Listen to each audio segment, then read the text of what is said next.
A Federação Espírita do Paraná apresenta Divaldo Pereira Franco, na 22ª Conferência Estadual Espírita, com o tema O Homem perante a Consciência Cristã. Queridos irmãos que constituem a mesa diretora destes trabalhos, senhoras, senhores, queridas irmãs, queridos irmãos espíritas, caras amigas, caros amigos que nos acompanham através da internet, nossos votos de paz. Tenhas o conhecimento teórico de várias ciências, estejas possuidor de um grande conhecimento. Quando, no entanto, estiveres diante de uma alma, lembra-te, estás diante de uma alma. Essa frase notável de Carl Gustav Jung convida-nos a reflexões profundas a respeito da necessidade que temos de ouvir e sentir o outro com o nosso melhor espírito de atenção e de alta consideração. A sociedade, no caleidoscópio da sua consciência, apresenta-se de maneira particular e especial. A psicologia coube a grande tarefa de interpretar a consciência humana, porque sabendo que todos os indivíduos na faixa da normalidade são portadores de uma consciência lúcida, na medida do possível. No entanto, cada um de nós vive de acordo com padrões íntimos que não são necessariamente iguais aos das demais pessoas. Durante muito tempo, acreditou-se na área da psicologia que a consciência era uma das melhores manifestações do conhecimento. E toda pessoa dotada de conhecimento era, naturalmente, uma pessoa de consciência equilibrada, na qual estavam estatuídos os fenômenos da ordem, do dever e da vida. A experiência, no entanto, demonstrou o contrário, que o conhecimento nem sempre conduz o indivíduo a uma condução, conduz a uma situação de consciência equilibrada. E por essa maneira, não é de estranhar-se o encontro de alguém portador de títulos universitários, de uma ascendência nobre de pensadores, no entanto, apresentar uma consciência mórbida, perturbadora. Na história da democracia internacional, Péricles, no século V da Grécia, se destacou de tal forma pela sua consciência administrativa que até hoje o século no qual ele viveu, o século V, tem o seu nome, século de Péricles. Entretanto, ele era pai de dois jovens, Xantipos e Párocos, cujas consciências eram assinaladas por perturbações de vária ordem e comportamentos reprocháveis. Abraham Lincoln, o notável presidente dos Estados Unidos e um dos principais mestres das leis que até hoje regem a América, era filho de Modesto, trabalhador em madeira do centro-oeste, oeste norte-americano. Linneu descendia de um chaveiro de ferrovia e assim por diante.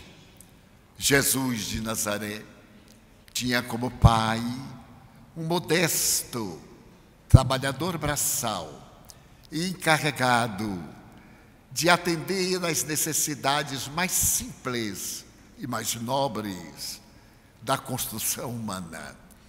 A consciência é, entretanto, um atributo especial. Segundo o comportamento materialista, que tem origem nos neurônios cerebrais, em células especiais, que alguns classificam superpiramidais. Para outros, no entanto, como os espiritualistas em geral, e os espiritistas em particular, a consciência é um atributo do espírito, do ser imortal, que transita etapa sobre etapa, através da edificação corporal. E durante muito tempo tentou-se oferecer uma definição que fosse abrangente. Entre aquelas que eu tive a oportunidade de conhecer, detenho-me no pensamento de Carl Gustav Jung. Não sendo eu psicólogo, apenas um curioso, tive a oportunidade de ler uma obra que ele publicou em 1950, muito curiosa. Aliás, é um opúsculo. Ele narra que, certa feita, estava sem qualquer preocupação e, de repente, sentiu que algo segurou pelo cogote e o levou à máquina de escrever. E ali ele esteve a trabalhar incansavelmente por 3 dias e 3 noites, no final dos quais ele havia escrito um pequeno trabalho a respeito de Job, esse personagem mitológico do Velho Testamento. E nesse livro, ao qual ele deu o nome Resposta a Job, ele estabelece que a consciência é um patrimônio transcendente da vida psíquica. E o grande momento da consciência é aquele no qual o ego toma conhecimento dos conteúdos psíquicos. Por esta razão, a consciência varia de indivíduo para indivíduo. Em uma análise algo perfunctória, um notável místico armeno teve a oportunidade de se dedicar à análise da criatura humana. Com uma formação cultural de natureza mística, este homem percorreu o mundo. Desde os 16 anos, ele teve a ocasião de visitar vários países orientais. Esteve demoradamente na Índia, no Egito, na Rússia e em outros. E quando voltou à sua pátria, ele escreveu algo que seria basilar para o considerar uma das maiores inteligências e comportamentos do século XX. Eu desejo referir-me a Georgi Ivanovich Gurdjieff. Gurdjieff era um indivíduo muito especial. Psicólogo nato, título que ele recusava, considerava-se um verdadeiro místico e criou, na área do pensamento místico, o que denominou como quarta força. Essa quarta força, para Gurdjieff, era uma síntese a respeito do pensamento esotérico da humanidade, no qual podíamos encontrar o faquir, ao mesmo tempo um yogi e também um monge.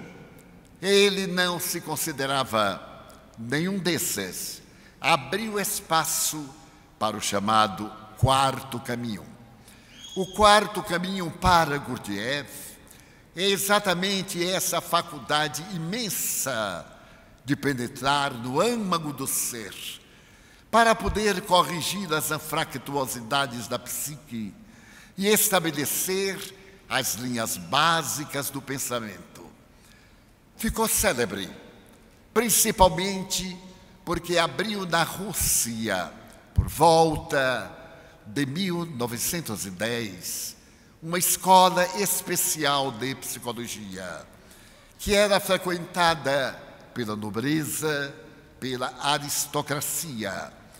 Por volta de 1917, ao irromper a Revolução Socialista ou Comunista, porque ele tinha trânsito tanto com Lenin como também com Nicolau II, o imperador, ele conseguiu um salvo-conduto para realizar uma viagem histórica e única que o cinema levou às telas com o título Em Busca de Homens Notáveis. Nesse trabalho, ele abandonou a Rússia, acompanhado de personalidades da corte e das melhores inteligências, enquanto o país entrava na conflagração que destruía a vida e a descendência dos Romanov.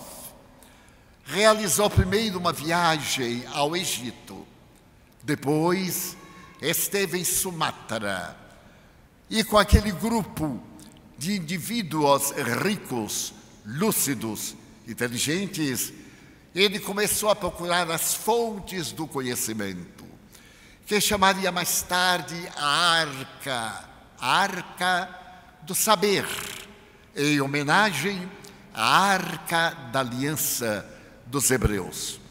Mas à medida que o tempo se foi passando, os nobres foram ficando em alguns desses países para evitar o retorno à Rússia, que agora adotava uma nova ordem política.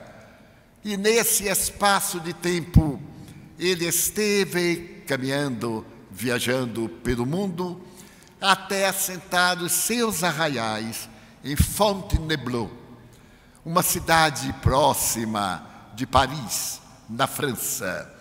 Ele recebeu de presente de uma aluna um imenso e belo edifício. Ali, ele criou a melhor das escolas do pensamento e desenvolveu como sendo o seu trabalho o Instituto para o Desenvolvimento Harmônico do Ser Humano. A psicologia apresentada por Gurdjieff modificou completamente o pensamento do século XX. E os autores que se detêm a estudar-lhe a existência muito complexa estabelecem que ele pode ser considerado um dos maiores gênios desse século de luzes de ciência, tecnologia, pensamento filosófico e perda da ética humana. E foi exatamente ele que mereceu, da Universidade Harvard, uma recomendação muito especial, porque entre os seus alunos, um deles, Peter Ouspensky, de ascendência inglesa e russo de nascimento, esteve durante muito tempo na busca de uma ciência que não fosse tão convencional como a ciência tradicional. Ouspensky revelou um conhecimento profundo dos fenômenos da vida e também contribuiu grandemente para o quarto caminho. Houve, nada obstante, um mal entendimento entre ambos e Ouspensky preferiu abandonar o mestre no período em que ele estava na França.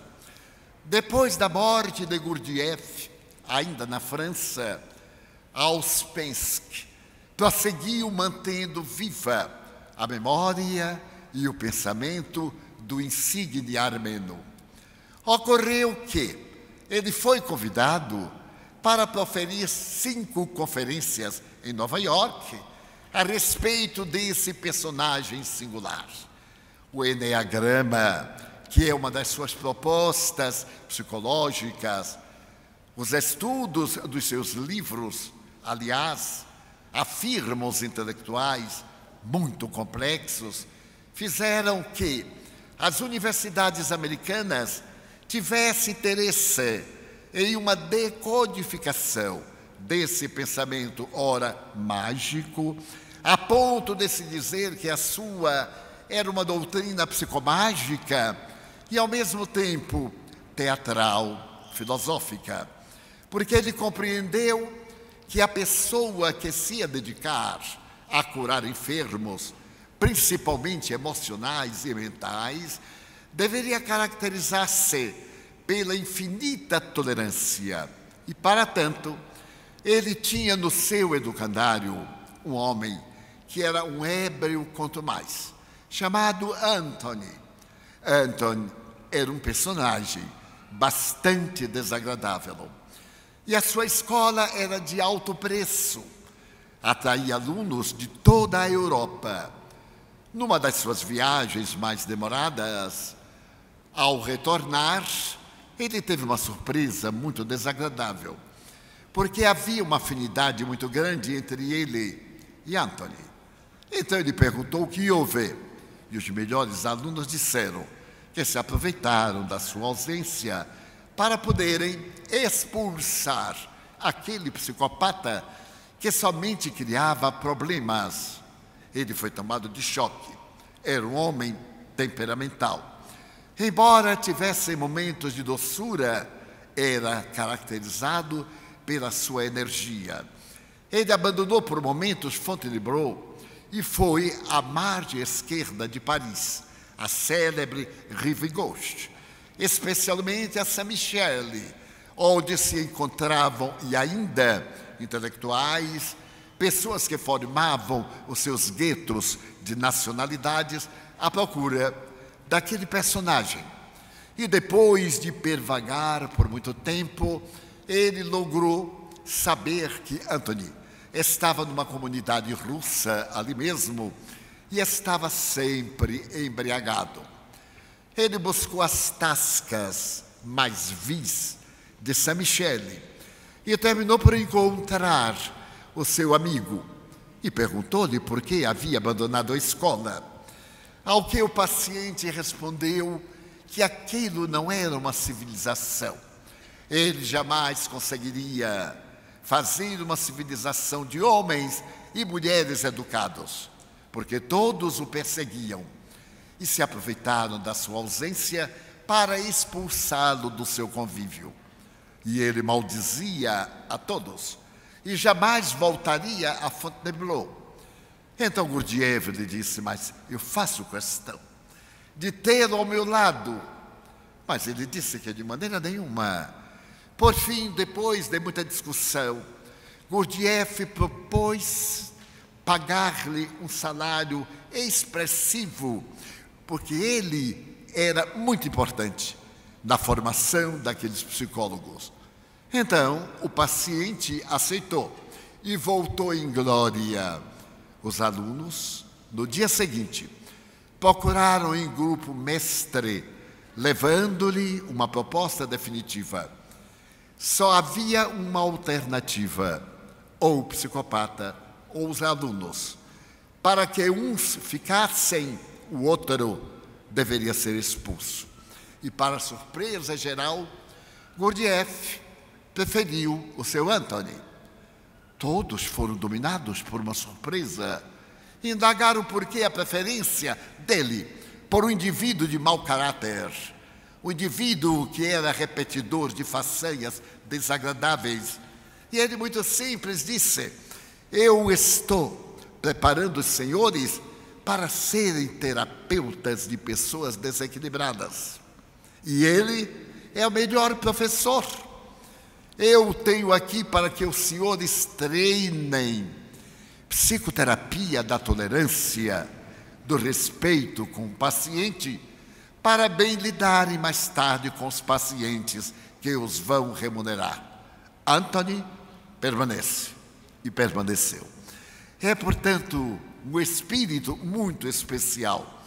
Mais tarde ele percebeu o que hoje nós chamaríamos constelação familiar, de um homem notável, de um alemão, que conseguiu fazer a família reconstruir-se e desencarnou bem há pouco tempo. Este homem admirável, ele contribuiu grandemente para que os seus alunos formassem uma constelação familiar, com outras palavras, e começou a ensinar-lhes a arte da representação, porque na constelação familiar, cada indivíduo assume uma personificação representando a família. E então apresentou excelentes obras de teatro que conseguiram comover Paris e apresentou-as no melhor teatro da França, provocando elogios.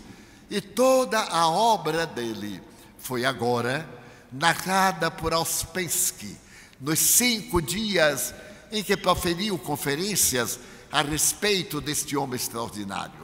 E uma das conferências é dedicada particularmente à consciência. Para Gurdjieff, a consciência era a manifestação da psique, do ser imortal, que através de várias etapas da evolução partia do bravo, da ignorância à angelitude, e estabeleceu que existem 4 níveis de consciência. A consciência de sono, sem sonhos. A consciência de sono, com sonhos. A consciência lúcida, a consciência de si mesmo. E mais tarde, ele acrescentou um 5º nível, a consciência cósmica. E definia que as almas primárias, porque ele acreditava na reencarnação, eram consciências de sono, sem sonhos. Porque o sono abre as portas do inconsciente para os sonhos. E essas almas apenas se contentavam com as manifestações básicas dos instintos. Comiam, dormiam e praticavam o sexo. Estavam bem, a vida lhes era muito aprazível, porque não tinham sonhos. Mais tarde, o indivíduo experimentava uma necessidade ética e emocional de desenvolver as suas potencialidades. E ele se utilizava do mito da caverna de Platão, que em síntese é uma proposta platônica que hoje atende à filosofia, à psicologia, à reencarnação, em uma forma de mito de uma caverna, onde vivia uma civilização. No centro da caverna havia uma fogueira sempre acesa, e aquela civilização vivia em torno da fogueira, através da sombra que projetava nas paredes. Sombra que mais tarde Carl Gustav Jung vai estabelecer que são as nossas más inclinações, na linguagem de Allan Kardec. E então as pessoas viviam ali muito bem, na ignorância, geração após geração, naquela caverna. Mas um dia, um jovem sonhador foi caminhando pela caverna e percebeu que havia uma saída natural.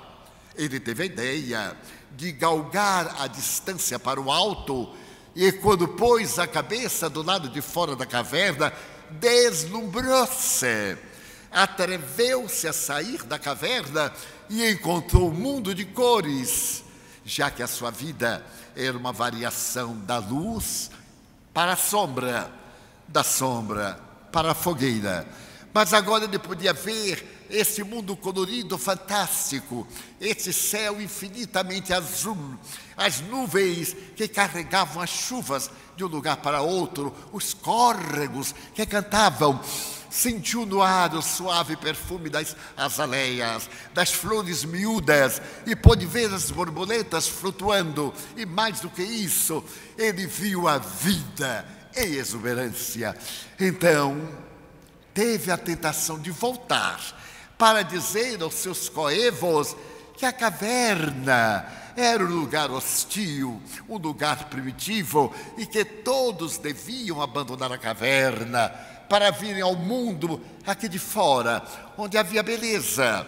Mas quando ele chegou e falou deste mundo fantástico, os mais velhos responderam com refrões: nasci aqui e aqui eu morro.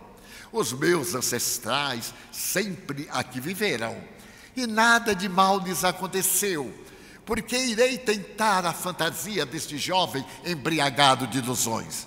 E o jovem terminou por ser expulso, porque não poderia ver isso que estava além da caverna. Em síntese, é o pensamento platônico. Ele procurava fazer uma relação entre a ignorância ateniense e a sabedoria universal, entre a vida na caverna da estupidez e a vida livre dos estados democráticos e da legítima fraternidade. Através dos séculos, a lenda do mito da caverna recebeu uma grande contribuição psicológica, interpretações variadas no campo da literatura e principalmente da psicologia espiritualista. Ela representa a caverna, o corpo, o indivíduo encarcerado na matéria, que tem uma visão limitada. E além da caverna é a reencarnação, a saída do corpo para o mundo real, cheio de beleza, onde ele leva as experiências da caverna. E assim por diante, mesmo nas psicoterapias, hoje o mito da caverna de Platão é bastante utilizado. Auspensky refere-se que esse estado de caverna é o primário das criaturas humanas. A sua consciência de sono, mas sem sonhos. A pessoa não pensa, não aspira, não tem ideal. Diríamos uma linguagem moderna, apresentada por Viktor Frankl e pelo mesmo Carl Gustav Jung. Vidas vazias.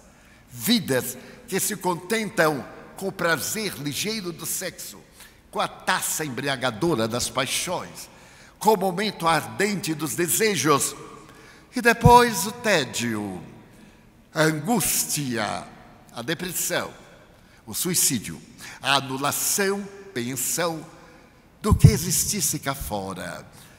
Então o pensamento de Gurdjieff é que todos nós passamos por um período inicial da nossa vida no estado de consciência de sono, sem sonhos.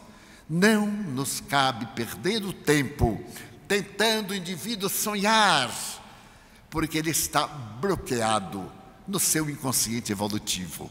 Mas com o tempo, Gurdjieff demonstra que a evolução é naturalmente esse estado que não pode ser negado.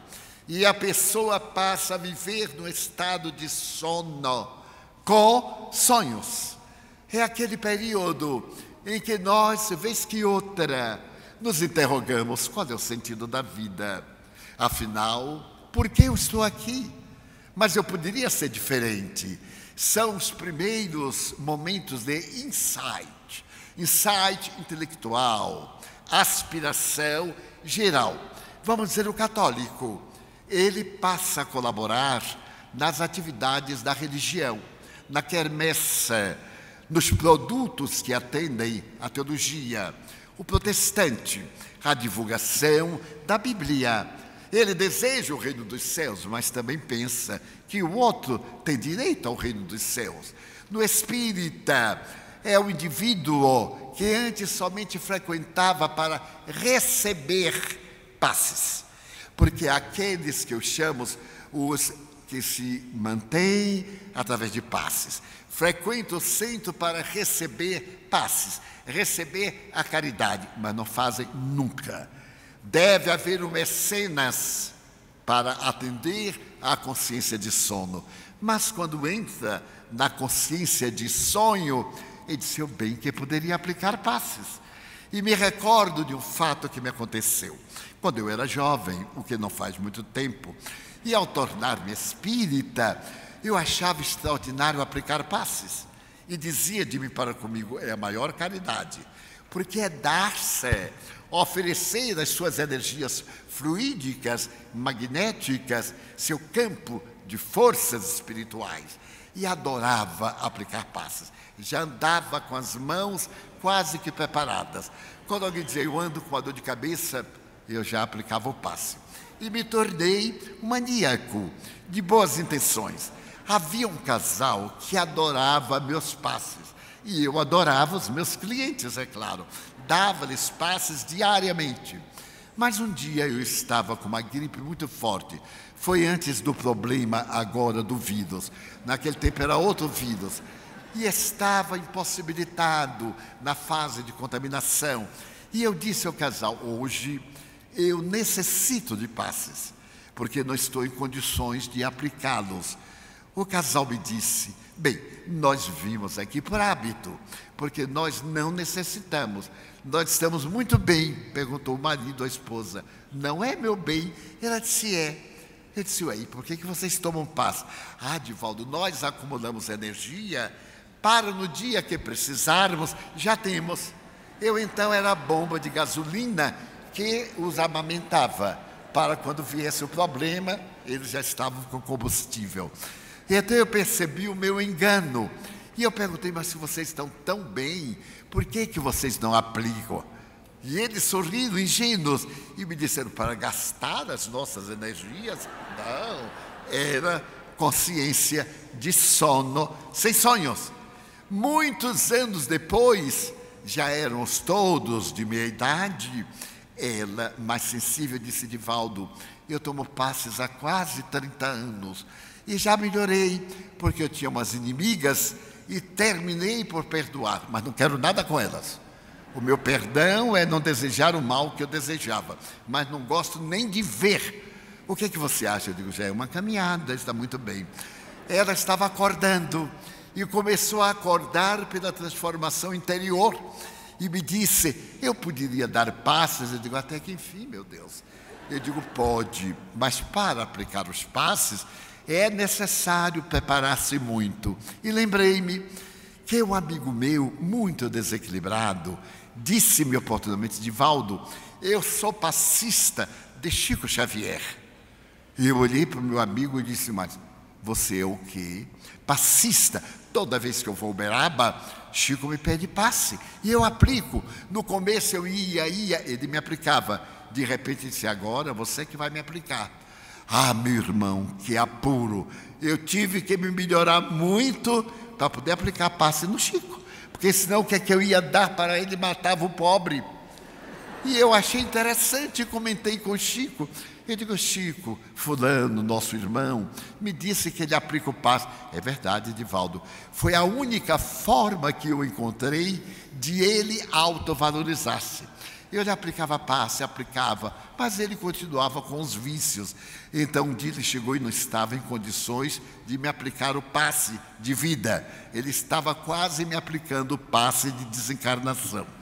Eu então pedi-lhe para que me aplicasse um passe.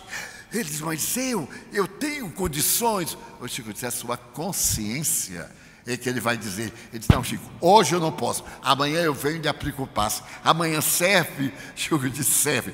Então fique em paz. E foi para casa. Não tomou mais bebida alcoólica naquele dia. Procurou mudar os pensamentos. E passou a aplicar passes em Chico. E desta maneira ele aplicava passes em Chico e se curava. Até o momento em que ele ficou perfeitamente um bom passista. Quem tem aqui problemas, por favor, comece a dar passe. E antes se prepare para poder aplicar o passe, para não matar a clientela. Então, é a segunda fase da consciência. Consciência de sono com sonho, a necessidade de ser útil, o interesse de ajudar. Porque há muita gente que diz, não, isto eu não me meto, é coisa de Deus, eu não vou me meter. Não vou atrapalhar o karma. Na Índia, que utiliza da palavra karma, não se deve ajudar a ninguém para ele carregar o fruto dos seus males, queimar na dor o mal que ele praticou na encarnação anterior. Mas a doutrina espírita é a doutrina do amor e do perdão. Não tem a noção de karma. Allan Kardec teve o cuidado de falar sobre a lei de causa e efeito. A lei da física, todo efeito provém de uma causa. Se o efeito é inteligente, óbvio que a causa desencadeadora é inteligente. Então, se nós sofremos, é porque algo fizemos para nos proporcionar desequilíbrio.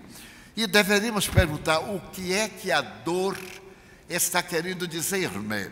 Mas se nós somos felizes, se podemos ser úteis, meu Deus, que oportunidade eu estou tendo de reabilitar-me perante a consciência cósmica. É a nossa consciência lúcida. É a terceira parte. Já é um nível bastante elevado. E nesse estado de consciência cósmica, nós descobrimos algo muito peculiar.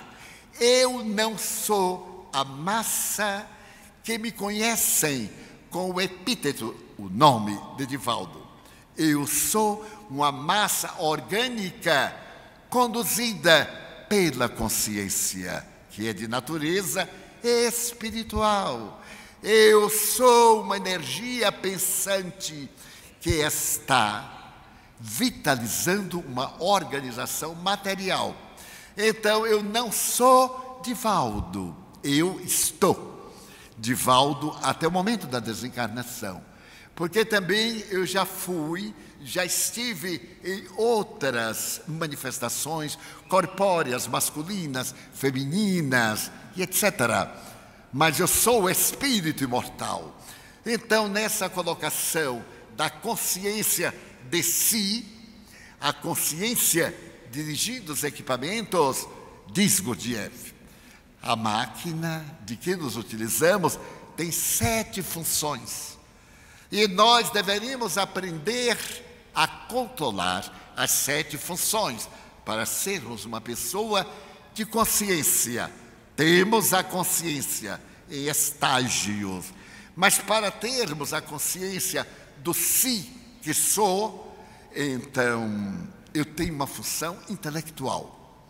A função intelectual impõe-se-me trabalhar, desenvolvê-la, adquirir conhecimentos para que eu possa progredir no relacionamento social, na vida econômica, na vida familiar. A minha consciência de natureza mental é uma consciência de respeito à vida, de convívio com a vida. Todos somos, pela lei, obrigados a pensar. E se hemos de pensar mal, já que não podemos deixar de pensar, pensemos bem. É uma questão de lado do pensamento. Então, nós temos como segunda função a emoção, que temos que trabalhar, educar a nossa emoção. Pessoas há emotivas demasiado. E outras, sem nenhum trato esquizofrênico, são pessoas absolutamente destituídas de emoção. Eu tenho amigos e amigas que me dizem, raramente eu me comovo. Melhor dizendo, não me comovo nunca. Porque não creio no que a pessoa está acontecendo. Não creio na dor que eu não estou sentindo. Então eu não tenho emoção. É lamentável. É um estado que tem que ser trabalhado para desenvolver, através do conhecimento, como dizia Freud, o sentimento do amor. O amor se aprende, dizia o mestre da psicanálise, através do trabalho, do autorrespeito, dos deveres para consigo, para com o corpo, para com a sua ética moral, para com a vida social. Então nós estamos aprendendo a amar. Por isso que o nosso amor é tão variado. Há aquele amor familiar, há aquele amor social, há aquele amor da libido, há aquele amor da ternura. Enfim, Joana de Ângeles diz que vamos pensar em uma roda com um epicentro e raios. Eles raios vão formando angulações. Essa angulação é o amor maternal. Estotara é o amor fraternal. Esotara é o amor da libido. Tudo é amor. Mas o verdadeiro amor é a síntese. Amar o animal, mas também a criatura humana. Como ensinava Buda, amar aos seres viventes e aos seres inanimados. Eles são inanimados aos nossos olhos, porque os átomos estão em movimento. A paralisia, a parte fixa, é a ilusão dos nossos sentidos. Então, nesse momento, nós deveremos desenvolver as emoções. Eu tenho uma amiga que é o exemplo da emoção extraordinária. Eu me lembro que já narrei aqui há muitos anos, aqui em Curitiba, há mais de 20 anos. Ela me contou algo muito peculiar. Ela é espírita e certo dia uma amiga nossa, dela e minha, mas não espírita, simpática, teve a dor de ver o marido desencarnar. Ficou desesperada. Levou o marido para o cemitério, onde ele foi velado, em uma capela. E cada pessoa que chegava perguntava, mas que pena, de que morreu? Nós temos esse hábito. Não nos interessa, mas a gente pergunta, faz parte da educação. Oh, que pena, de que morreu? E a pessoa conta uma vez, 10 vezes, e a gente fica assim, coitado, mas de que morreu? E o paciente, a familiar, vai se desgastando. E a senhora já não aguentava contar a tragédia da morte do marido, telefonou para minha amiga. Venha me ajudar, você é espírita, venha me ajudar, por favor. Quando ela soube da notícia, já começou a chorar. Tomou banho chorando, pegou o carro chorando, chegou ao cemitério chorando, entrou na capela aos prantos, dobrou-se sobre o caixão e chorou, até cansar. Quando diminuiu aquele impacto, ela levantou a cabeça e olhou e disse, curioso, não conheço ninguém aqui. Aí olhou o morto, não era o morto dela. Ela saiu e se deu conta que havia várias capelas, que em cada capela havia o nome de um morto. Ela então saiu procurando o seu morto e achou. E entrou. Quando ela entrou, a viúva veio aos prantos, caiu-lhe nos braços e perguntou, você não chora? Não, eu já chorei o morto errado. Quer dizer, é o máximo chorar o morto errado. Então é necessário controlar as nossas emoções, saber qual é o morto que nós vamos chorar. Então esta é uma função que faz parte da nossa consciência. Se alguém me está contando algo grave, a minha consciência emocional faz-me ficar sério. Se é algo agradável, genérico, ficar jovial, com ar de riso. Mas há pessoas que são rosto de tábua. A gente conta e a tábua está parada, nos olhando. E a gente diz assim, mas você não se comove? Não, ainda não sente nada. Eu raramente conto tragédia, a não ser nas palestras. Pois bem, então nós temos uma terceira função, que é a função instintiva. Todos nós, notem que é muito comum dizer, a pessoa falou qualquer coisa e eu reagi por instinto. É porque ainda estamos mais na fase animal, quadrúpede, do que na racional bípede. Porque reagir é exatamente oferecer o que recebeu de volta. Quando nós deveremos agir? Eu vou dar um exemplo. Durante muitos meses, eu fui apaixonado por um par de sapatos. Eu era funcionário público e ganhava muito bem. Naquela época, o funcionário público já ganhava muito bem. Ele era candidato à morte. só que demorava um pouco até morrer a fome. E também, por compensação, não fazia nada, fazia pouca coisa. E me enamorei de um sapato de camurça marrom e branco. Todo dia do lanche, eu saía e ficava namorando na vitrine com sapato marrom e branco. Meu Deus, no dia que eu colocar o meu pé nesse sapato, eu seria a pessoa mais feliz do mundo. Eu fui tantas vezes que o dono da loja percebeu e me perguntou: está gostando do marrom e branco? Ele disse: seu. E por que não o compra? Eu digo: porque o preço dele é quase o meu salário. Ele disse: mas não seja por isso, você me inspira confiança. Eu vendo-lhe a prestação. Naquela época não era bom negócio e não era coisa de pessoas honradas. Meu pai dizia que quem comprava a prestação não tinha honra. O mundo é notável. Hoje, quem compra para pagar na hora não tem honra. Porque a gente vai e pergunta o preço, a prestação ou o pagamento. Quem usa cartão, quando dá crédito ou débito, em quantas vezes eu fico envergonhado. Eu pergunto assim: o que é que eu devo dizer? E alguém faz: crédito. Eu: crédito. Quantas vezes? Aí a pessoa diz: 5. Eu: não, 4. Porque mudou o tempo. E eu então pensei, perguntei: quantas prestações o senhor me faria? Ele disse: olha, quanto você pode pagar? Eu calculei: 3.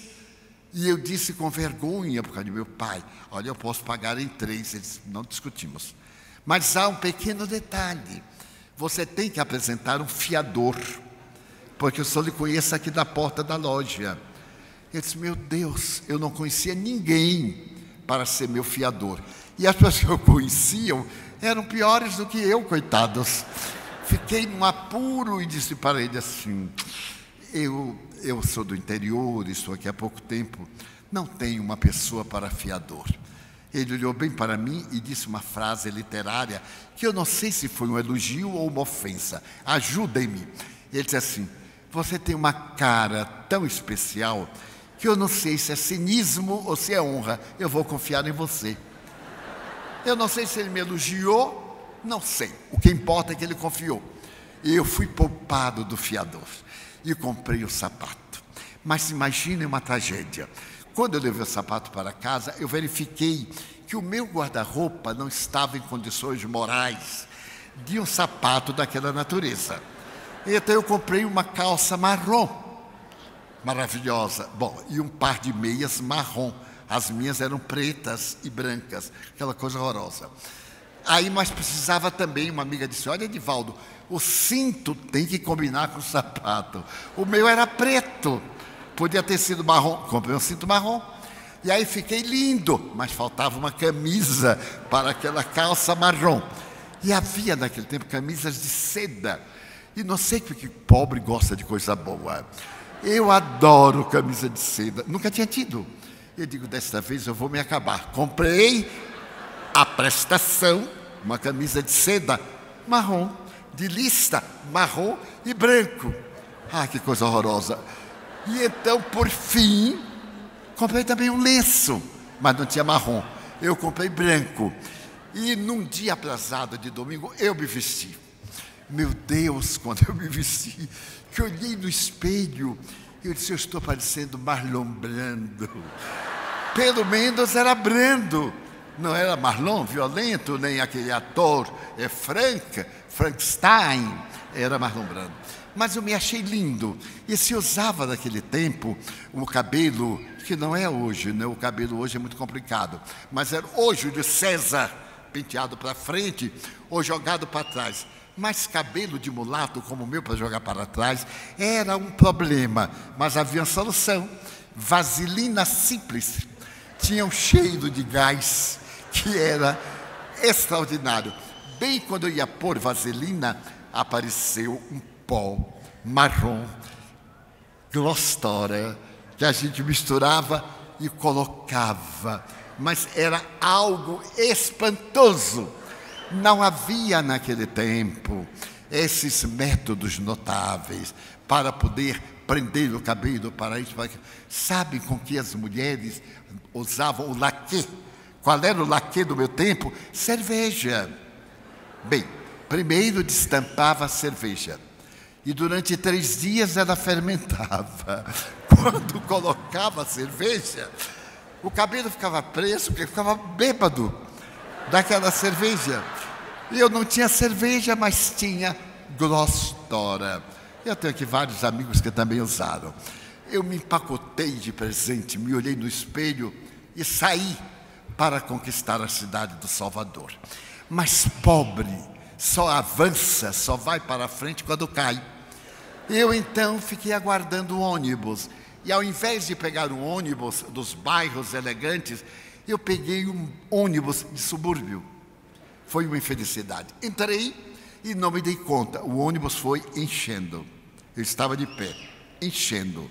E eu recuando por causa do sapato. Até que apareceu um homem montanha. Eu olhei para ele e tive a intuição. Ele vai pisar no meu pé.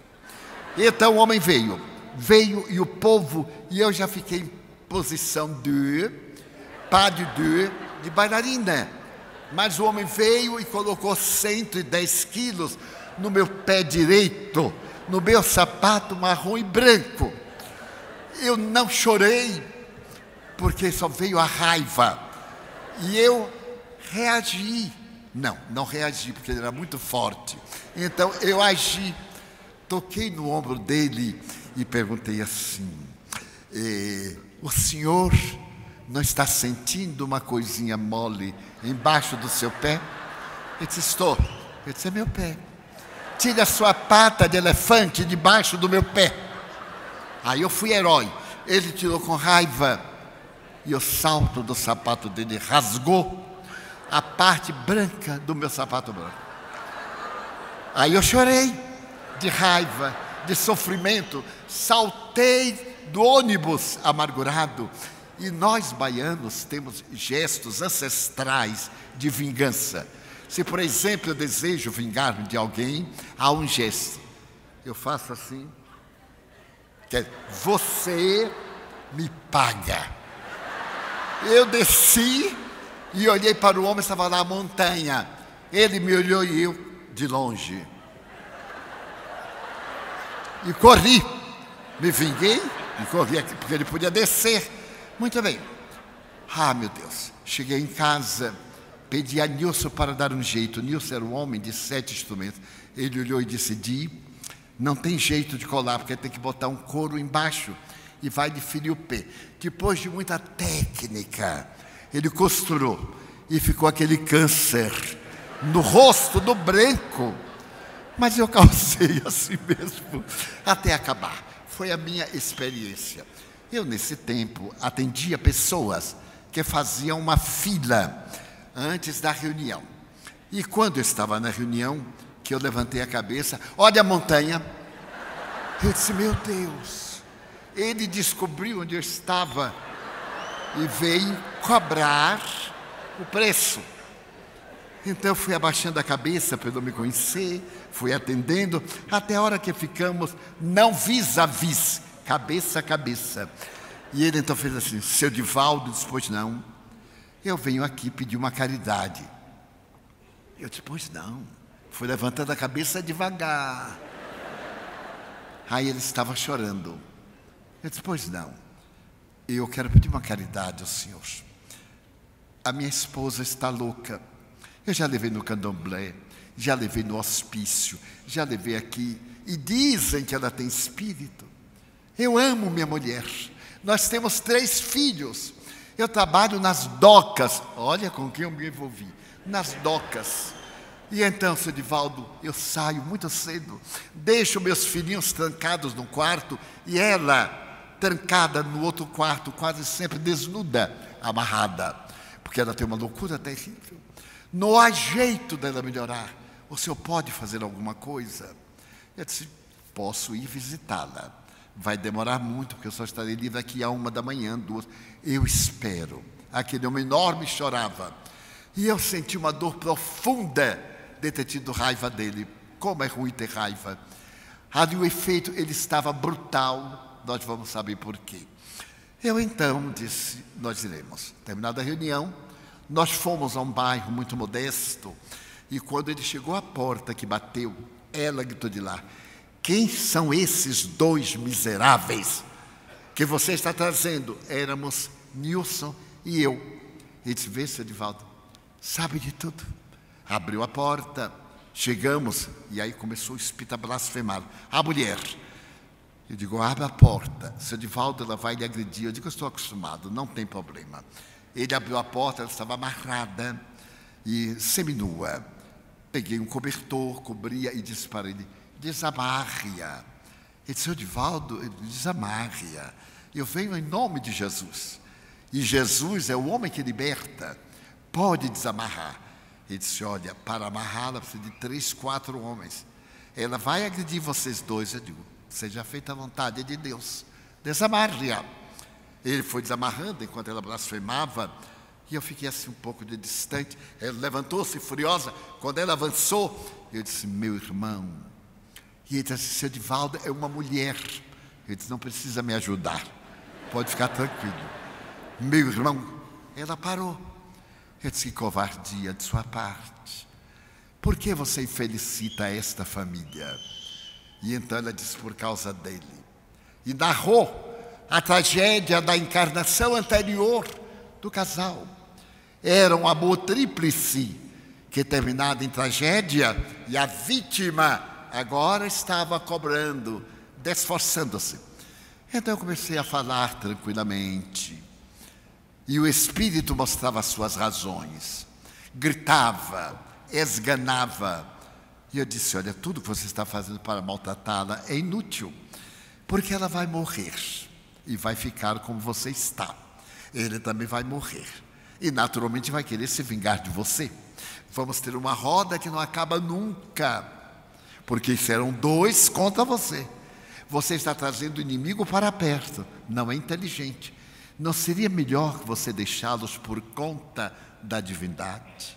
Porque Deus que o ama, e fui falando e apelando para a mãe dele desencarnada, quando de repente entra a mãezinha desencarnada, uma senhora afro-brasileira, estende as mãos e grita, meu filho! Ela deu um grito e ele bradou, mamãe, mamãe!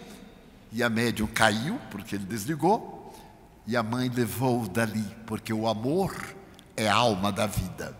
Levantamos-la, vestimos-la, ela acordou cansada, suarenta, fazia 3 meses, e perguntou ao marido, aonde estou? O que é que me aconteceu?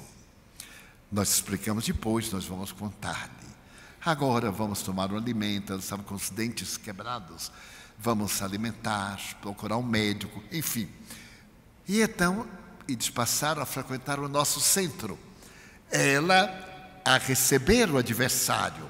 A mediunidade que havia surgido através do caos do sofrimento, transformou-se em um verdadeiro banco de amor para servir. Já desencarnou, faz muito tempo. Então, um dia eu perguntei-lhe, você lembra de um rapaz amarelinho em cujo pé você pisou? Não, seu Edivaldo, eu nunca faria isso, depois fez. Como o senhor sabe? Foi em mim. Ele disse, eu pisei no pé do senhor, eu digo, pisou e rasgou meu sapato marrom e branco, que era a minha dor. Ele riu muito. Seu Edivaldo, eu andava provocando as pessoas para me matarem, para eu me ver livre, eu não tinha coragem de suicidar, para não deixar meus filhos órfãos. Então eu provocava, eu era brutal, para que as pessoas reagissem, porque eu ia ou para a cadeia ou para o cemitério, e aí ficaria livre. Nunca reaja, haja. Como Madre Teresa, ela olha para o infeliz e pergunta, eu posso ser útil?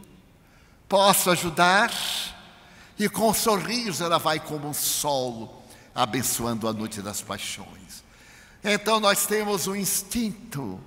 É, portanto, a terceira função da máquina. A quarta função da máquina é a nossa postura. Hoje, nós somos pessoas de alta sociedade e estamos sempre na alta publicação, colunáveis, porque a maioria de nós sofre de coluna, a começar por mim. Graças à postura, a técnica já revela em Gurdjieff a postura de sentar, a postura de comer, a postura de deitar. Eu tenho amigos que deitam asa delta, outros feto, enrolados. E nós temos, no estudo do sono, várias posições.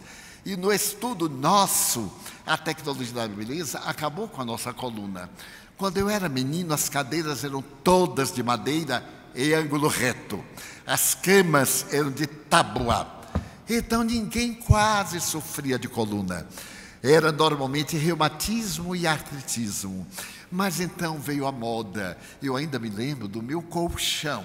O meu colchão de capim. Veio do meu irmão mais velho, eu era o último, íamos herdando. E quando chegou em mim, não era colchão, era uma coisa. Quando eu deitava, subia aquela poeira, que era um sonífero. A gente dormia. Mas veio o colchão de mola. Foi um fenômeno. E por fim, passamos a deitar na mola, até o dia que a mola quebrava. Então ela quebrava, a gente ajustava o corpo no buraco. Foi ajeitando o meu corpo no buraco que eu comecei a ter hérnia de disco, até ter 3, graças a Deus.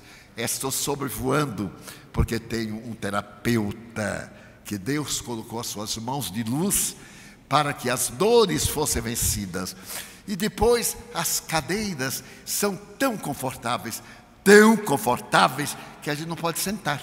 Nos hotéis de luxo, aquelas cadeiras desenhadas, nunca ninguém se senta, porque sentar na ponta fica mal sentado. Se encostar no espaldar, fica com as perninhas para fora.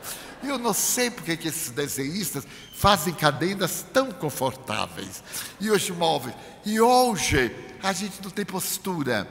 Eu sou do tempo que a gente sabia caminhar. Ia neste movimento, perna esquerda, braço direito, e sucessivamente. Então vieram as modas, veio a moda das academias, mas naquele tempo era halterofilismo. E a pessoa tinha, os homens, a musculatura, ia para a praia. Eu chamava de orangotango de praia. Eram aqueles músculos, os braços não colavam, a pessoa andava toda deformada. E a coluna foi sofrendo, modificamos. Então até hoje nós somos colunáveis, porque perdemos a postura, não sabemos sentar. Eu adoro cruzar a perna e recruzar de tal forma que um dia eu não sabia qual era a perna direita nem a perna esquerda, tão bem cruzada. E então o meu terapeuta, quando está perto de mim, ele fica me olhando, ele faz assim: olhe, estou mal sentado, é claro, estou perturbando os pobrezinhos. Aí a hérnia grita de lá: ei! Então devemos ter cuidado. Mas que tem isso a ver com consciência, a básica para a consciência agir bem. Porque durante os últimos 3 anos, a minha consciência tanto está na cabeça como está nas costas. Graças a Deus, eu comecei capengando, usei a muleta, usei a bengala, usei isso, usei aquilo, usei a cadeira de roda, agora estou usando a cabeça. Estou aprendendo a manter a respiração diafragmática, estou indo à academia da consciência reta. Daí nós passamos ao 5º nível de consciência, a consciência sexual. Nós temos a nossa formação biológica de natureza feminina, de natureza masculina. A organização biológica é fatal para o nosso equilíbrio. Então, dentro da lei psicológica da consciência, entendamos bem, é necessário que haja uma harmonia entre o ser biológico e o ser psicológico. Quando, por exemplo, o indivíduo masculino tem predominância da ânima, ele tem conflito na área da sexualidade. Quando, por acaso, a mulher tem predominância do ânimos, a energia masculina, ela tem conflito da sexualidade. Nem é pecado, nem é errado. São fenômenos antropos biológicos da evolução e fazem parte da consciência. A pessoa pode e deve utilizar-se da função que melhor lhe aprouver. Se conseguir a da consciência, mesmo que viole a biologia, é muito bom para ela. Se usar a biológica em contrasentido da consciência, harmonize, prestemos atenção, o ego-self. Façamos a união do ego-self. Atendemos à imposição biológica, sublimando o sentimento e dando dignidade à função. Mas no heterossexual, o fenômeno é o mesmo. Não é o fato de ter a heterossexualidade, a anatomia correspondendo à biologia, que o torna melhor do que os outros, nem a bissexualidade. Tecnicamente não existem bissexuais, com algumas exceções. Na área da sexologia, quando a mulher, por exemplo, tem uma problemática biológica e aparentemente faz lembrar a organização masculina. Então, nós temos uma quarta manifestação no clássico da sexualidade, a assexualidade. O indivíduo tem anatomia, mas não tem a libido, não tem interesse, não sente necessidade. É um órgão excretor, como ele tem o estômago, como ele tem o cérebro, como ele tem os rins. Então, o princípio básico é a consciência digna da conduta. Podemos eleger a conduta que seja melhor para as minhas necessidades, credoras de respeito e do maior carinho. Mas eu não me posso permitir o direito de violentar os outros, nem impor a minha forma de ser, porque para mim é uma necessidade. Amar a outra pessoa dentro da sua necessidade. Hoje, o esquema da sexualidade chegou a 15 a 18 denominações e especificidades na área sexológica. Aliás, com muita beleza, porque cada indivíduo é um indivíduo. Mas, repitamos Jung, quando estivermos diante de uma alma, lembremos que estamos diante de uma alma. Nada de censura, nada de presunção. A minha cultura, o meu desenvolvimento intelecto não pode perturbar o meu desenvolvimento moral. Por isso que Allan Kardec, com muita propriedade, criou o termo desenvolvimento intelecto-moral. As duas asas, o amor e o conhecimento, que dão a sabedoria. A sabedoria já não é mais o intelectualismo, é a fusão dos valores emocionais e das conquistas intelectuais. Então, nesse quinto ponto, a nossa consciência deve estar em harmonia, superar o conflito. Hoje, a sociedade compreende perfeitamente porque 75% das criaturas têm, segundo os técnicos, conflitos de natureza sexual. E à medida que nós vamos elevando o desenvolvimento, vamos conseguindo entender o que antes era demoníaco, anormal, patológico e, sobretudo, ignorante. É a nossa evolução. A sexta função da máquina é a função intelectiva, emocional. Desenvolver inteligência não mais para ter um status, para o bem, para a paz, saber por que está na terra, para quê, quem sou eu, de onde vim, as perguntas que a esfinge fazia na estrada de Tebas, quando passavam os viajantes distraídos, a esfinge mitológica perguntava: quem tu és? E lhe fazia a pergunta, ou se atirava ao mar. Então nós, no desenvolvimento da inteligência moral, temos que avançar A doutora Elizabeth Lucas, psicanalista, discípula de Viktor Frankl, diz ipsis verbis: dedique um espaço de tempo diariamente para pensar na sua transcendência. Ele usou a palavra transcendência para não ser atacada pelos intelectuais, porque a transcendência aqui não é transcender no sentido verbal, é transcender os impositivos da matéria e pensar no ser imortal. Então, a nossa inteligência vai nos levar a essa busca superior, à vida plena. E, por fim, a sétima função é a emocional superior.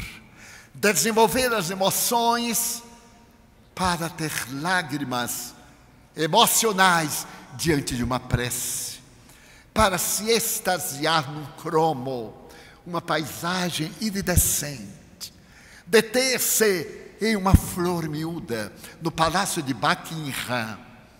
Há pouco tempo, a rainha Elizabeth modificou a guarda de honra, porque havia sempre um soldado numa postura no espaço do jardim, no caminho, que não servia para nada. Ninguém sabia para que aquele homem estava ali. Fazia parte do regulamento.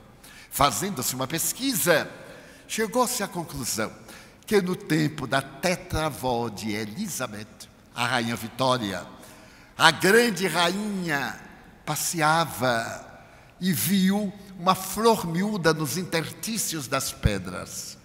Com medo que alguém pisasse, chamou um guarda: fique aí e não deixe ninguém pisar. E então, daí por diante, foram substituídos os guardas, não sabiam mais o que fazer há mais de 200 anos. Curioso, o respeito à beleza, a sensibilidade da mulher mais poderosa do mundo no seu tempo. A mulher que reinou por 60 anos. A sua tetraneta, que eu chamo na intimidade Bebete, porque ela é minha parenta, né? Ela não sabe, mas é. Então, Bebete já ultrapassou a sua tetravó, porque já reinou mais tempo. Então, nós temos esta emoção de olhar para um amigo e ter lágrimas e amar o amigo. Não precisa saber por que ama. Porque é um filho, é um irmão, é um amante, ou ter algo de animosidade, antipatia, que nós deveremos vencer. É essa sensibilidade da emoção superior. Então, hoje, ela está colocada nesta palavra, empatia. Empatia hoje faz parte da nossa vida. É tão chique. Eu vejo as pessoas intelectuais e ricas, pois é, porque isso é empático, aquilo é empático. Eu terminei indo ao dicionário olhar o que era empático. Aí eu já sabia. Aí estão as funções da consciência. Portanto, no seu terceiro nível, a consciência de si. E é quando nós conseguimos um controle dessas funções, saltamos, damos um salto cósmico, a consciência cósmica. Adquirimos a consciência de Madre Teresa de Calcutá.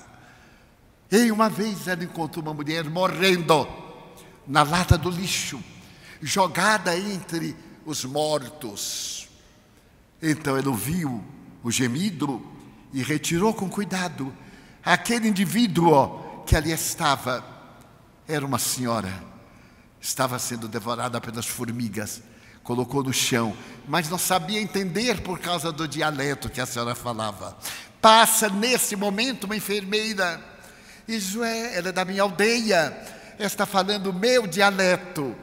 E Madre Teresa diz: pergunte o que é que ela tem. E veio a seguinte história. A mulher disse: eu estou chorando, não é porque eu esteja morrendo, é porque foi meu filho que me jogou aqui para se ver livre de mim e tomar conta do meu rancho como proprietário. Não me importo de morrer, mas dói-me ser meu filho que me jogou na lata dos cadáveres para morrer asfixiado. Então Madre Teresa disse: intérprete, por favor, traduza, não chore mais. Você perdeu um filho, todos nós perdemos, mas acaba de ganhar uma filha. Você me aceita como sua filha? E a mulher, in extremis, olha aquela freirinha, mas você tem religião? Tenho. Qual é a sua religião? É o amor. É o amor. E o nome do seu Deus, meu Deus, é você. Você é meu Deus, porque você está me salvando. E carregou-a e começou a cantar uma balada da sua terra natal da Europa. A senhora, através da intérprete, disse: é muito melhor ganhar uma filha que é mais carinhosa do que o filho.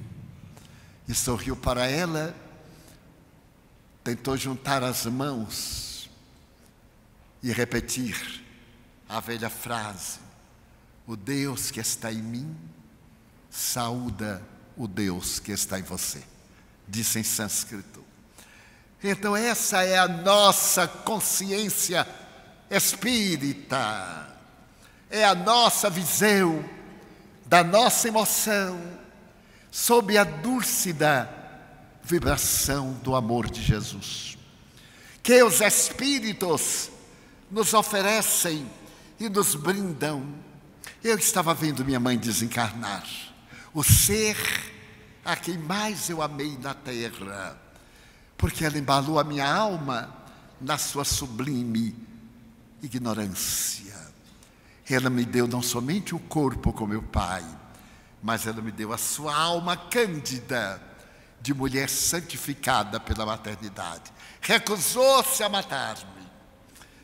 E um dia, depois da crise de Nova York, meu pai passou muitas dificuldades econômicas. Ele era exportador de folha de fumo para Cuba, para os Estados Unidos, e foi reduzido à penúria. Vendeu tudo o que tinha. Foi o crédito que deu em Nova York. E então nós fomos reduzidos a dificuldades. Eu estava com 4 anos. Mudamos de um casarão para uma casa menor. E o rosto de meu pai tinha uma máscara de dor que eu nunca me esqueci. E ele nunca mais superou, mesmo quando a vida se tornou generosa. E minha mãe era um anjo, 2 bancos longos, os irmãos de um lado e do outro, meu pai e ela. E como eu era o último, ficava sentado junto dela. E certo dia, na minha curiosidade infantil, eu disse: mãe, por que a senhora toma tanto café? Todo mundo está comendo e a senhora está tomando café. Eu tomo café, meu filho, para tirar a fome. E por que a senhora quer tirar a fome? Porque a comida é pouca. E você e seu irmão, ele tinha 5 anos mais do que eu, estão em desenvolvimento. Eu já me desenvolvi. Então aquilo que eu ia comer, eu posso controlar. Mas vocês são meninos, então você tem que comer, meu filho. Por isso que eu tomo café. Ela põe um pouquinho de farinha de mandioca e uma super mínima gota de manteiga que passava lá à distância. Mas ela fazia aquilo com uma beleza magríssima, os olhos verdes como 2 esmeraldas, e aquele sorriso angelical, e eu lhe segurando a mão. Passaram-se, eu não entendi. Eu digo assim: engraçado, mãe, toma café porque não tem fome. Quando eu completei 7 anos, aquilo veio como um insight, e eu compreendi a grandeza. Ela renunciava por amor aos filhos. Então aquilo agigantou da minha alma, e eu me disse, segurando as mãos dela, já estava numa outra situação financeira. Meu pai era um homem muito gentil e bom pai, cumpridor dos deveres. Ela agora já comia conosco, já ria, já mexia em nosso prato. Então eu disse assim: mãe, eu aprendi com a senhora 7 anos. uma lição muito grande. Falei com palavras de 7 anos. E eu vou lhe dizer uma coisa. Me ajude a fazer uma promessa. Mas uma promessa, meu filho, eu quero dizer a Deus que enquanto eu viver, ninguém passará fome perto de mim. Porque eu irei pedir esmolas, mas eu não deixarei ninguém passar fome. Me lembrando da senhora, que passou fome para que eu pudesse viver. Ela me olhou e disse: meu filho, não prometa nada a Deus, faça por amor. Se você pretende fazer, faça por amor. E quando ela estava morrendo, naquele momento de unção, o médico me disse: vamos desligar os aparelhos. Deus permitiu que ela voltasse de um estado de pré-morte. E aí ela me olhou com seus olhos verdes imensos e me disse: Di, eu vou, meu filho, mas eu voltarei. Tudo o que você me falou, porque nós conversávamos, eu contava tudo da minha mediunidade, eu não sabia o que era, ela também não sabia, mas ela ouvia, ria e dizia: Nossa Senhora vai resolver, Nossa Senhora. Então, eu disse para ela disse para mim assim: logo que eu desperte, eu vou voltar para tomar conta de vocês. Permitam-me homenagear todas as mulheres, particularmente as mães.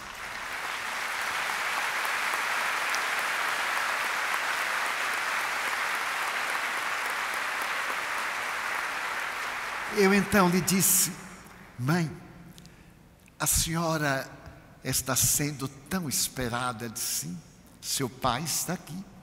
Seus irmãos, que já haviam desencarnado alguns, ela citou, estão esperando. E uma irmã suicidou-se em 1939. 1972, 33 anos depois, ela sofria a perseguição do obsessor que a levou ao suicídio. E ela apareceu, a minha mãe morrendo, e disse assim: mãe, venha depressa para aliviar a minha dor, eu não aguento mais. Então a mãe disse assim: Nair, meu filho, está me chamando para diminuir seu sofrimento, mas eu vou voltar. Eu só tinha uma irmã, porque você não tem ninguém no mundo. Eu disse: que é isto? Eu tenho uma família imensa, eu amo a tanta gente, e algumas pessoas também me amam. Não volte, a senhora merece o repouso. Ela nunca teve auxiliar, empregada, lavava, carregava água na cabeça, cozinhava lenha e dava conta, mas ainda remendava todas as roupas. Eu era o herdeiro dos meus irmãos homens. E então eu digo: não, senhora, os guias me dizem, Joana me diz, que a senhora vai para um lugar muito bom. Ela disse: meu filho, qual é a mãe que vai deixar do seu filho sem a sua presença? Eu renuncio a esse lugar bom para ficar tomando conta de você e de sua irmã. Eu me comovi. Desligamos. Eu disse: mas mãe, Deus toma conta de mim.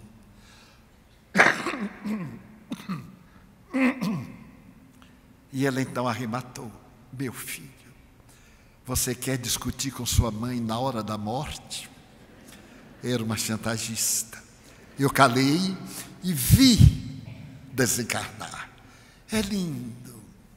Primeiro os pés, as mãos, as extremidades vão flutuando. A pessoa vai subindo. Nada de cordão umbilical, isso é tradição. É o cordão do nosso centro e registro coronário, da coroa, perto da glândula pineal. Então ali está o último laço. Faz lembrar a um algodão esgarçado.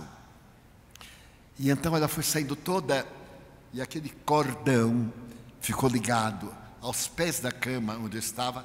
Ela ficou em pé, oscilou. Então Joana segurou-a pelos ombros, porque ela estava em outra gravidade. Porque o espírito tem peso atômico. O perispírito pesa 18 gramas, medidos por parapsicólogos suecos em camas elétricas. Então, ela oscilou, ficou assim. Minha irmã começou a vesti-la. E eu olhando-a, e ela me olhou e me viu. Aí ela perguntou: Di, você está me vendo, meu filho? Estou, mãe. Então, tudo que você me ensinou é verdade, meu filho. Joana de Ângeles me disse: peça-lhe para que ore agradecendo ao corpo. Porque eu lhe narrava que São Francisco, quando estava muito debilitado, Frei Leão, que eu chamava de pai, disse: meu pai, eu sei que você está morrendo, mas eu quero lhe pedir um conselho. Eu tenho um amigo que tem um jumentinho, maltrata o jumento. O jumento tem sido bom para ele, obedece tudo que ele faz, e ele é duro com o jumento. O que é que eu devo dizer ao dono do jumento? Que ele é cruel.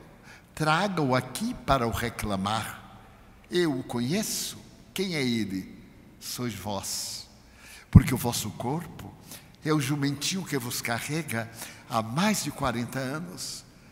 E você canta morrendo. Você manda colocar na cinza. Seja gentil com seu jumentinho. Ele disse assim: ó Pai eterno, meu jumentinho, perdoe-me. Perdoe-me toda a minha ingratidão. Eu contava a ela o que Joana me contava dele, e ambos nos comovíamos. Então eu perguntei assim: mãe, Joana me deu sinal e disse: Ana, agradeça ao jumento que ele carregou por 86 anos. Ela, muito humilde, ajoelhou-se, uma postura não religiosa, de respeito. E então estendeu os 2 braços e começou a dizer: ó meu jumentinho, é a hora do adeus. E disse algumas palavras. Minha mãe era analfabeta, mas disse 2 palavras que Joana lhe transmitiu. E aí eu comecei a ouvir um coral que cantava uma melodia que dizia assim: rasgaram-se os véus da noite, novo dia resplandece, viajor descansa em prece ao lado da própria cruz. No horizonte rebrilha uma aurora matutina, pois a morte descortina dia novo com Jesus. A consciência cristã daquela mulher nunca abandonou seus filhos. Até hoje, ela me aparece todos os dias. Quando estou em dias menos alegres, ela diz assim: sorria, meu filho. O sol está fazendo o seu périplo e você não sabe se vai chegar ao entardecer. Quando eu me deito, às vezes cansado, ela pergunta: já orou? Eu digo: mãe, o meu dia foi uma oração. Ore, porque você não sabe. Na barca de Gleire, é uma figura literária, se você vai acordar amanhã para viajar no sol. Então a nossa consciência, eu aprendi com minha mãe analfabeta. Quando os espíritos me vieram trazer as suas luzes, não tive dificuldade de aceitá-las, porque se aquela mulher era capaz de passar fome para que seus filhos se nutrissem, o amor de Deus poderia, sem dúvida, recriar o universo e fazer que nós pudéssemos entender a sua misericórdia. Então, somos nós, os espíritas, seres de consciência gurdjieffiana, de uma consciência caracterizada por Ouspensky, cósmica. Não interessa somente a mim, eu sou você. Quando eu faço algo a alguém, eu estou fazendo a mim. E quando duas pessoas se amam, cantou o filósofo Aristóteles, quando duas pessoas se amam, é uma alma que está em dois corpos. Tenha, portanto, você a sabedoria e a grande cultura que possui, mas quando uma alma se aproximar da sua, lembre-se que é uma alma e ame. E diga: ó Senhor, eu tenho tudo que a vida pode oferecer, mas eu gostaria, Senhor, de algo mais. Eu gostaria de ser uma via láctea de estrelas, para que as noites da terra fossem mais belas. Mas na minha pequenez, eu te digo desta vez, se eu não puder ser uma via láctea, permite-me ser o pirilampo na noite escura, iluminando a amargura de quem anda na escuridão. Eu desejaria ser um pomar de frutos maduros, para atender a fome da multidão. Mas se eu não lograr, permite-me ser uma semente que, caindo no chão, se multiplica em dádivas de milhão. Senhor, eu gostaria de ser a chuva que pudesse refrescar a terra e abençoar o chão. Mas se eu não conseguir, eu te quero pedir para ser um copo com água fria, para matar a sede, a agonia de alguém em desesperação. Eu desejaria ser um rosal, um jardim de flores de todas as cores, para embelezar a terra. Mas na pobreza que minha alma encerra, se eu não lograr, eu te quero rogar para ser uma flor solitária, embelezando a paisagem. Senhor, eu gostaria de ser a montanha altaneira, de onde se tivesse a visão da terra inteira, esplendorosa diante do teu olhar. Mas não vou conseguir. Então me permite ser uma pedra para pavimentar o chão, por onde os heróis avançam na direção da multidão. Senhor, eu gostaria de ser uma árvore generosa, distendendo sombra no chão, ou pelo menos alguém à sua sombra, para que, quando passasse alguém pelo meu caminho, eu pudesse dizer de mansinho: olá, quem és tu? Sou teu irmão, dá-me tua mão. Sou teu amigo, vem comigo. E lado a lado eu poderei cantar: Senhor, eu desejaria ser poeta, esteta, artista, orador, cientista, para narrar a tua grandeza. Mas na minha pequenez não sou nada, sou apenas uma alma que canta. Por isso eu te agradeço, não necessito de nada, e quero ser alguém no caminho para dar a mão a alguém que se extraviou na jornada dolorosa da sua vida.